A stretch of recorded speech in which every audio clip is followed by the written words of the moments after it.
если бы этот Зеленский, сегодняшний, встретился с тем Зеленским, который был на избирательной кампании, нынешний бы его посадил в тюрьму.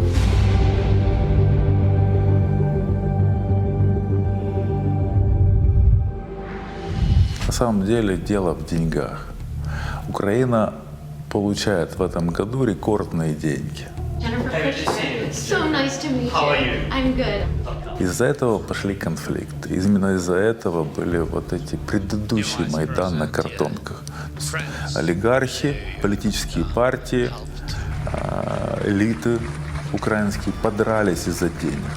Раньше их распределял только Ермак. А теперь они тоже захотели поучаствовать в этом процессе. И Порошенко, и Тимошенко. Добавились недовольные Зеленский, как тот же Коломойский, который сидит в тюрьме. Все элиты, без исключения, кто-то более явно, кто-то менее явно, занялись устранением Ермака. Из этого был первый картонный Майдан. В результате поставили Федорова министром обороны. У нас є логіка. Федоров приходил как член команды Зеленского. В общем-то, это последний. Если мы сейчас переберем всех членов команды Зеленского, которые пришли вместе с ним, вокруг него никого не осталось. Последний был Федоров.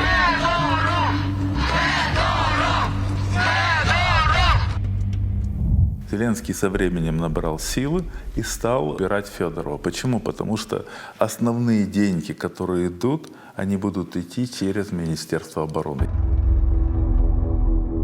Там зарабатывали на военных контрактах Соросята, фракция «Голос», антикоррупционеры. Зарабатывал Федоров. Были контракты от офиса президента. И даже были контракты от Умерова. Кстати, вот эти последние разоблачения по Умерову были связаны с тем, что его открыто убирали. Его убрали. И Ермака убрали. Вот осталось 4. Зеленский решил, что он не хочет делиться. Надо убрать Федорова, надо убрать Соросят. И именно из-за этого, из-за денег начался этот конфликт. Там нет идеологии, там совершенно не важен конфликт Сырского и Федорова. Вопрос только в деньгах. Зеленский поставил задачу, амбициозную задачу, собрать ему лично за этот год 15-20 миллиардов долларов. Я точно называю эти цифры, потому что я знаю лично людей, которые будут заниматься вот отмивкою денег. Я прошу народних депутатів голосувати про призначення Корецького Сергія Федоровича прем'єр-міністром України. То, что мы сейчас видим, вот эту картонную революцию, это не революция.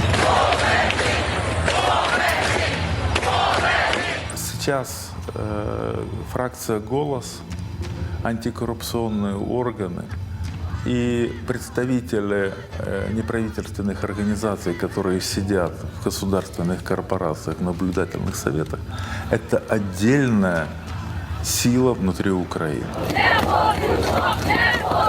Они зарабатывали на контрактах вместе с Федоровым на Министерстве обороны очень большие деньги.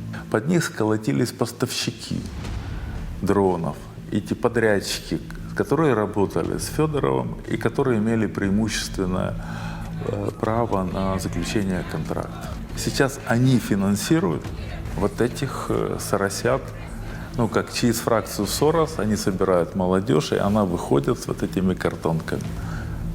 Вот то, что мы сейчас наблюдаем.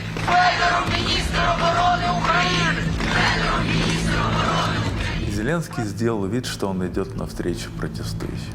Говорит, да, хорошо, я слушаю улицу. Если люди хотят, я уберу Сырского, хоть мне с ним комфортно. И назначу Дропатова, как вы хотели. Им все равно, кто будет, Сырский или Дропатый. Им надо, чтобы деньги шли. А для этого должен быть Федоров на посту министра обороны.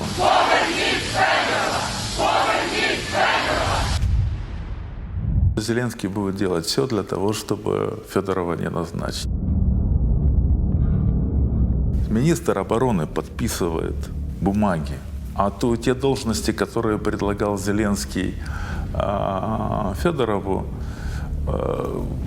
Там нет подписи, нет ответственности. А у Федорова два пути. Либо он будет продолжать дальше бороться, либо они уходят, временно уходят в тень, и Федоров строит отдельную политическую карьеру и ждет, когда ошибку допустит следующую Зеленскую. Реальная война идет не там. Реальная война идет за европейцев. Вот европейцы оказывают давление на Зеленского. И Зеленский еще боится публикации материалов о коррупции. Там, независимо от митингов, идут сейчас переговоры. Идут переговоры с европейцами. Обратите внимание, на Украину приїжджала Урсула фон дер Ляйен. Президентку Європейської комісії. Зачем она приезжала? Чтобы получить орден? Нет. А премьер-министр Великобритании за несколько дней до отставки, зачем он приезжал? Урсула приезжала, потому что договаривалась с Зеленским о том, чтобы независимо там, от того, что будет происходить, ее подрядчики в рамках вот этого европейского кредита получили заказ. В Конституции Украины нет возможности откладывать президентские выборы в связи с военным положением. Это сейчас благодаря Владимиру Путину уже знает и Трамп, и знают и все мировые лидеры. Но тем не менее Зеленского западные лидеры поддерживают. Почему? Потому что он делает то, что нужно. Он ведет войну с Россией, ослабляет Россию, как они считают. Для Зеленского есть риск, что, несмотря на то, что вот он делает все, что нужно Западу, негатив копится. Его хамское поведение по отношению к западным политикам, его личные конфликты, его бэкграунд, коррупция, которая за ним вот этот шлейф коррупционных дел. И Запад, он все время меняет своих пешек. Некоторые говорят, что вот сейчас мы возьмем Славянск, в Славянске все начиналось, в Славянском все и закончится. Ну как же, мы же ставили вот последний раз задачу там освободить полностью ДНР. Вроде бы как задача минимум будет выполнена. А чему решили, что Зеленский после этого остановится? Он не перестанет воевать. Не перестанет, потому что у него большие планы. 70 миллиардов евро выделили на 2 года. Надо получить часть в этом, часть в следующем. Для того, чтобы получить, надо, чтобы война продолжалась. Они не остановятся. Я практически уверен, что как только закончится война, мы очень быстро станем вместе. Ведь наша цивилизация больше 1000 лет православная. Нас ссорили, мирили, мы друг с другом воевали, потом снова становились вместе. Ничего с этим не будет, так будет и в этот раз.